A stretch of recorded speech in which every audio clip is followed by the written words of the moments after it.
एक लड़का एक बूढ़े आदमी से कहता है कि क्या आप मुझे पहचानते हैं? बूढ़ा व्यक्ति जवाब देता है, नहीं, मुझे याद नहीं। तब वह लड़का बताता है कि वह उसका छात्र था। गुरुजी पूछते हैं, तुम अब क्या करते हो? जीवन में क्या कर रहे हो? वो लड़का जवाब देता है, मैं एक शिक्षक बन गया हूँ। गुरुजी कहते हैं, अच्छा, मेरी तरह? युवा लड़का कहता है, हाँ, वास्तव में मैं शिक्षक इसलिए बना क्योंकि आपने मुझे प्रेरित किया था। गुरुजी उत्सुक होकर पूछते हैं कि तुमने कब तय किया कि शिक्षक बनना है? तो वो लड़का एक कहानी सुनाता है। एक दिन मेरा एक मित्र एक नई घड़ी पहनकर आया। मुझे वह घड़ी बहुत पसंद आई और मैंने उसे चुरा लिया। थोड़ी देर बाद मेरे मित्र ने गौर किया कि उसकी घड़ी गायब है और उसने तुरंत आपसे शिकायत कर दी। तब आपने पूरी कक्षा से कहा, आज कक्षा के दौरान इस छात्र की घड़ी चोरी हो गई है। जिसने भी चुराई हो वह उसे लौटा दे। मैंने घड़ी वापस नहीं की क्योंकि मैं पकड़ा जाना नहीं चाहता था।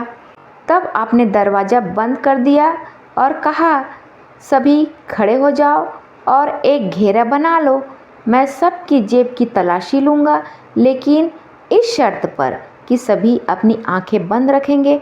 हमने वैसा ही किया जैसे आपने कहा। आपने एक एक करके सबकी जेबें टटोलनी शुरू की।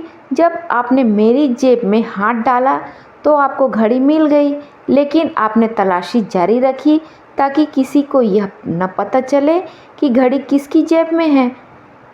जब तलाशी पूरी हो गई, आपने कहा, अपनी आंखें खोलो, घड़ी मिल गई है। उस दिन आपने मुझे शर्मिंदा नहीं किया, न ही आपने कभी इस बारे में बात की, न मुझे अलग से बुलाकर कोई उपदेश दिया। मुझे आपका संदेश स्पष्ट रूप से मिल गया था। उस दिन मेरी ज़िंदगी बदल गई और मैंने निश्चय किया कि मैं कभी भी गलत रास्ते पर नहीं जाऊंगा। आपने मेरी इज्जत बचाई और मुझे सही राह दिखाई। इसलिए मैं शिक्षक बना, क्योंकि आपसे मैंने सीखा कि एक सच्चा शिक्षक क्या होता है। युवा लड़का कहता है, क्या आपको यह घटना याद है गुरुजी?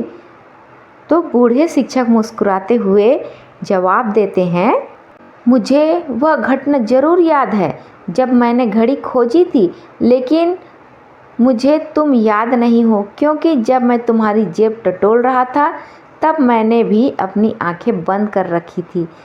यह सच्ची शिक्षा का सार है। यदि सुधारने के लिए अपमान करना पड़े तो आप सिखाने की कला नहीं जानते।